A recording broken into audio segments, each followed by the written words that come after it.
So is there a visual on this, or is it just audio? No, it's both video and audio. Okay, good. Okay. Welcome to another episode of The Brand Called You, a podcast and podcast show that brings you leadership lessons, knowledge, experience, and wisdom from thousands of successful individuals from around the world. I'm your host, Ashutosh Garg, and today I am privileged to welcome a highly respected climate change expert from the world of academia, from Canberra, Australia, Professor Andrew Blakers. Andrew, welcome to the show. Thank you very much. Professor Blakers is a professor at the Australian National University. His career has been directed towards mitigating climate change through replacement of fossil fuels with solar energy. So, Andrew, before we get into climate change and solar energy, tell me about your journey and what was your inspiration to build a whole career focused on solar energy?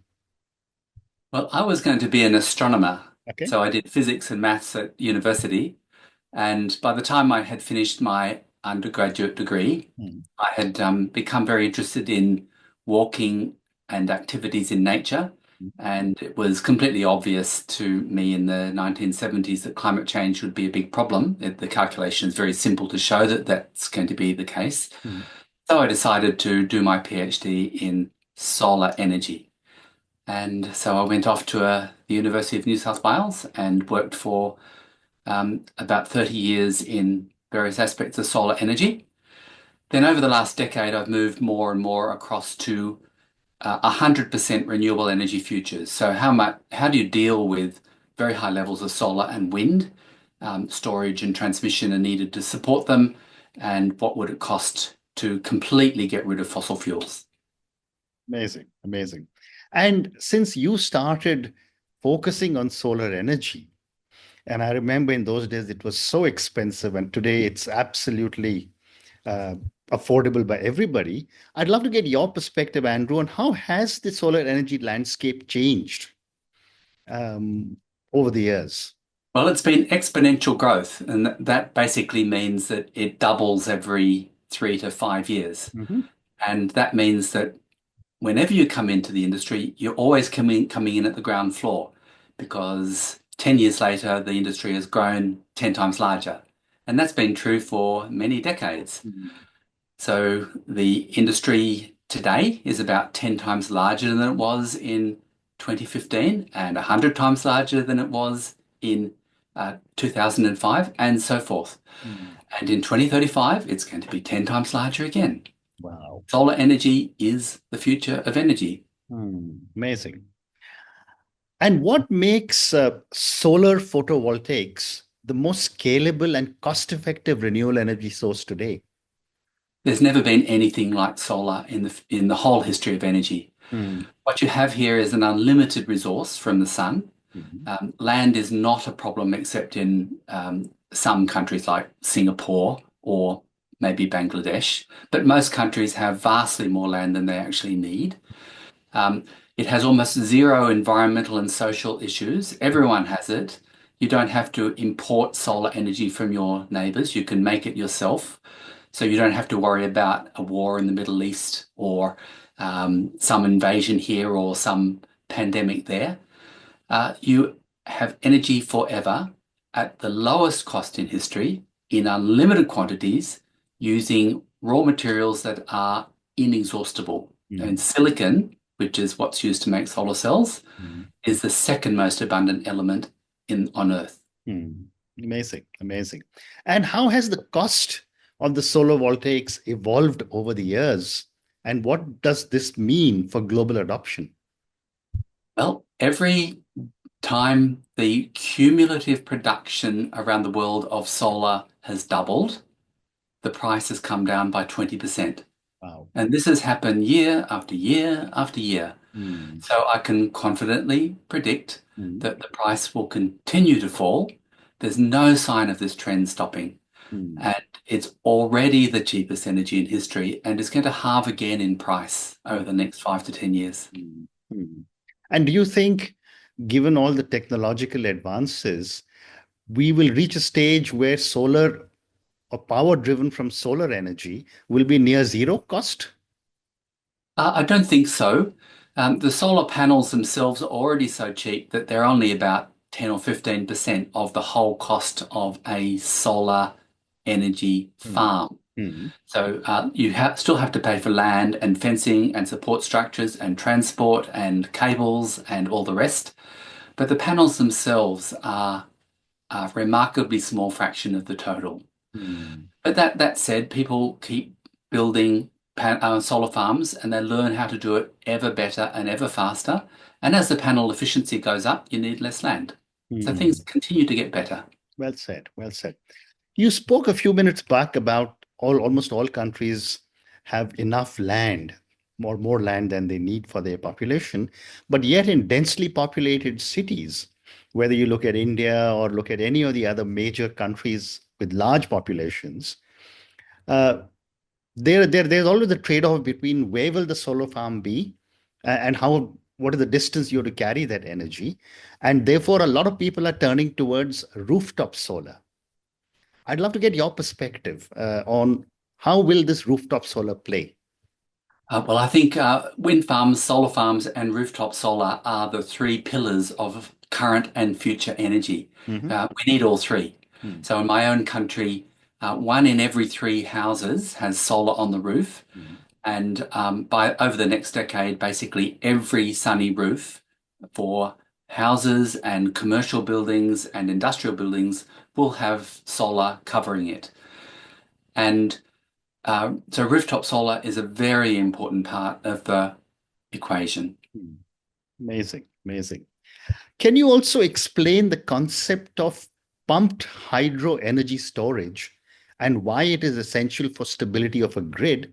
And how critical is pumped hydro storage for energy storage? So solar and wind are both important, Yeah. but solar will be much larger than wind in the end. And in a place like India or anywhere along the equator, the nights are all 12 hours long Mm. and you must store energy overnight. Mm. And storage is overwhelmingly batteries and pumped hydro. Pumped hydro is where you have two reservoirs, one at the bottom of a hill, another at the top of the hill, connected by a tunnel. Mm. And on sunny days, the water is pumped uphill to the upper reservoir Mm. and held there. And in the middle of the night, the water comes back down through the tunnel, through the turbine Mm. to recover most of the energy. And the Mm. same water goes up and down that hill for 100 years. Mm. And it just so happens that there's about 800,000 pumped hydro sites around the world, Mm. including thousands in India. Mm. And the energy that could be stored in all of these 800,000 sites is equivalent to 2 trillion, that's 2 million Mm. electric vehicle batteries. So Mm. we have vastly larger amounts of storage than we will ever need. Correct, correct. And how can countries with limited geographic options for pumped hydro still achieve 100% renewable energy? Well, there are very few countries that have no pumped hydro. So India has great pumped hydro, not just in the Himalayas, Mm. but all the way down into the south. And you can go to the Global Pumped Hydro Atlas. Mm. You'll find that quickly on the web, Mm. and you can look at all 800,000 sites and visualize them all, and click on them and get 26 items of information for each and every one of them. So Mm. the only region that is difficult is Northern Europe, which is very flat, but that's part of Europe, and Southern Europe has great pumped hydro sites. Mm. So the if you don't have any pumped hydro yourself, then talk to your neighbors. Very interesting. And given the amount of storage needed for all these three forms of energy, which is wind, solar, or hydro, do you see any significant change in storage capabilities? That is generally a big problem across most countries.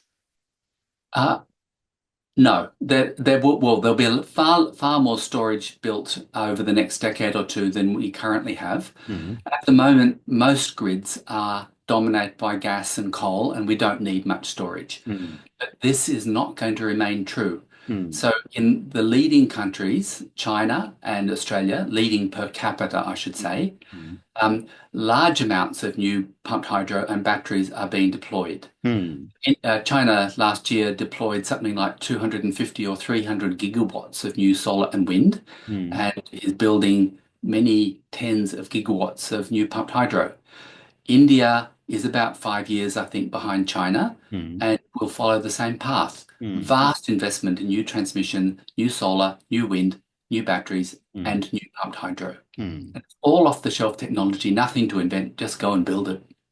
And yet the traditional sources like gas and coal, they continue to have a very significant chunk of the energy needs of a lot of countries, certainly in India. What is your But perspective on this transition happening? uh, you probably remember the transition from digital cameras to Yes. film cameras to digital Yeah. cameras in the early 2000s. Yeah. And in maybe 2005, digital cameras were had 99% of the market, Mhm. but film cameras were still 90% of all cameras. Correct. But 5 years later, different story, Yes. and the film cameras just vanished. Yeah. So the growth rate of solar and wind at the moment and over the last few decades Mm. is sufficient to mean that solar and wind generation will pass the Mm. combined generation of coal and gas in 2032. That is 7 years away. It's only 7 years away until solar and wind pass the generation from coal and gas. And Things this are is changing and this is on incredibly a fast global basis, you're saying. on a global basis. Okay. Okay. And then, of course, the electrification of everything, transport, heating, and industry means that we're going to double electricity consumption, and that will all be met by solar and wind. So, my advice to anyone who is thinking of investment in coal or gas mines Mm. is don't. You will lose your money in the Yes. same way that Mr. Kodak was Correct. still investing in film in Mm. 2005 Mm. and lost all his money. How amazing. How amazing. It's just incredible how the world just goes through these major shifts, and Mm. this seems to be one of them. I could just add one more statistic that last year, 6 gigawatts of new nuclear capacity was installed around the world. Mm. About 600 gigawatts of new solar was installed. Yeah. So solar is now being deployed 100 times faster than nuclear. It's game over. The ship has Mm. sailed. Mm. Nuclear and fossil fuels lost the Mm. energy race. Mm. Solar and wind won. But tell me, another thing that I wanted to ask you on nuclear, and your response has given me a segue to the next question. That while a lot of countries had moved away from nuclear, I'm not an expert in this area, but the more I read, even Japan and Germany, they're all wanting to reinvest in nuclear. Why do you think this is happening? Well, talk is cheap. Look at facts on the ground. Okay. So there was 6 gigawatts of new nuclear installed last year, Hmm. six around the world, and Hmm. 600 of new solar and 150 wind. So that's 750 gigawatts of new solar and wind Hmm. plays six of nuclear. Wow. The fact is the market is speaking very clearly. Solar and wind are doubling every 3 to 4 years. Nuclear has been static for both capacity and generation for 30 years. Hmm. Nothing has happened for 30 years. Hmm. Amazing. I also hear a lot of political talk in my country about encouraging every home to have a solar roof panel, and whatever is the surplus that will be purchased by the grid.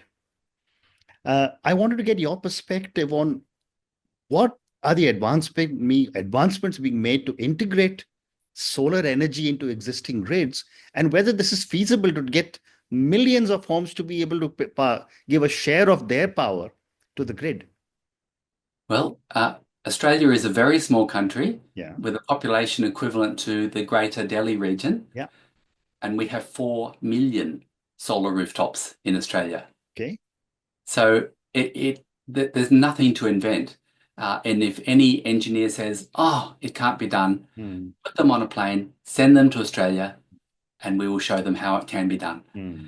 So the nice thing about having Australia and a few other countries way out in front in terms of per capita solar and wind mm, is that you can learn from their good points and their bad points and adapt it for your own country. mm, But it also shows very clearly there's nothing mysterious about going to very high levels of solar and wind.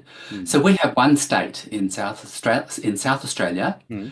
which at times operates 100% on rooftop solar. Wow. And on top of that, there's solar farms and wind farms. And it the grid is highly stable. Mm, The cost of energy goes down as you add more solar and wind because it's so cheap. mm, There's nothing to invent. You just go and do it. mm. But then there is the other talk of the challenges, which is the batteries, and how will you dispose a lot of these batteries, which are going to be a big polluter in the world. No, I don't think they will be. The value of the metals in the battery is high, so they will be um, recycled. Recycled. In the same way that lead acid batteries Yeah. have literally no value at the Mm, end because lead is so cheap. mm, But in most countries, 99% of all the lead acid batteries are mm, recycled and disposed of properly. So mm. it's a non-issue. Yeah. Okay. In the Good same then. way that solar and wind, getting rid of solar and wind Yeah. farms at the end of Mm, life is a non-issue, yeah. they'll be recycled and probably repowered. So you Mm. take away the old wind turbine and put a new one in. Fascinating. Thank you. My next question for you, Andrew, is how do you see the global energy mix evolving? And you tell me that by 2032, you believe 50, more than 50% will be solar. How do you see it evolving by 2040 if solar can continue with the same growth trajectory that you've spoken about? The growth rate of solar and wind is sufficient Hmm. that by around 2042, Hmm. there will be enough solar and wind in the world to Yeah. provide all of the energy required Hmm. for a fully decarbonized, fully electrified, fully affluent population of 10 billion people. Hmm. So when everyone has the same energy consumption per person as Australia, US, European Union, and there are zero fossil fuels in the energy system, everything is solar and wind with a bit of Hmm. hydro. Hmm. The current growth rate is sufficient to deliver that in 2042. Hmm. Solution to climate change is not talks in this or that city. It is the technology push coming from incredibly cheap solar and wind. That Hmm. is what will solve climate change. Hmm. Amazing. And what challenges do the fossil fuel dependent industries face? And how can they adapt to a quick energy transition? Well, I think it's very similar to the demise of the cigarette industry in many countries. Mm, Their response has been delay, delay, delay. Can we extract a few more years of profit? mm, But the fact is that the cigarette industry is much smaller than it used to be, and the um, some of the fossil fuel companies have seen the writing on the wall and are scrambling to move to solar and wind. mm, But I think most of them will fail, and that the dominant companies in the new world of energy will be companies you've never heard of mm, 5 years ago. mm, Uh, the companies that succeeded in making the transition to solar and wind, mm. and they will be in a very large new industry and will do very well. Fascinating. Though I must say, in a lot of countries, including India, the cigarette industry is still seen as a sunrise industry. Well, I would urge those people to look at Yeah, what's happening in Australia and China. yeah, Uh, the writing is so clear on the wall. that's true. That's true. But coming back, what are the social implications of transitioning to a solar dominated energy system? Or are there any? It's just fantastic. So they come in many forms. Firstly, getting rid of carbon dioxide emissions and Mm, methane emissions to solve global warming. yeah, Second is cities lose their smog. mm, I mean, imagine that Delhi yeah, with blue skies absolutely. every day. You can so that you can drive up to the Himalayas and see in your electric vehicle and see the mountains from Absolutely. 100 kilometers away. Mm, Thirdly, everybody will have their own rooftop solar and their own electric vehicle, large or small, their own electric water heating, space heating and cooling, their own home battery. They will be resilient. Mm. So in the event of storms, war, pandemic, trade war, the individual, the town, the city, the province, and the nation Mm. will have high degree of resilience, and we have energy forever with Mm. almost zero environmental or social cost. It really is the perfect solution until the sun becomes a red giant in 4.5 billion years, in Mm. which case it works even better. Mm. Amazing. I have time for two more questions for you, Andrew. But I do want to mention, that I wish what you said, being able to see the Himalayas from Delhi, comes true, because as of now, even on my golf course, I can't see where I hit the ball. So that's Can you imagine barely, that barely 200 yards. this could happen extraordinarily quickly? I China this year will reach 50% EV sales. Correct. Yes. And India is about 5 years behind. Yeah. So I think in 2030, you can look forward to seeing the Himalayas in Uh, India. I hope so. I hope so. Two more questions for you. My next question is, how can international cooperation help accelerate the transition from fossil fuels to renewables globally? In several ways. The first is that sharing electricity over national borders means that if your country has not much solar and wind, you can borrow from another country, and perhaps the next day it's sunny and windy and you can return the favor. The second is by uh, making sure that you have free and open borders for all of the components Mm. of the renewable energy transition so that you can get low cost flows of things that you need to make it happen quickly in your country. The politics is very interesting. China makes 80 or 90% of all the solar panels in the world. That might or might not be acceptable to European Union, the US, or India. Um, but it is to be hoped that there are not trade barriers erected against the flow of the requirements for solar so that everyone can move as fast as possible Yeah. to a high level of solar and wind. Amazing.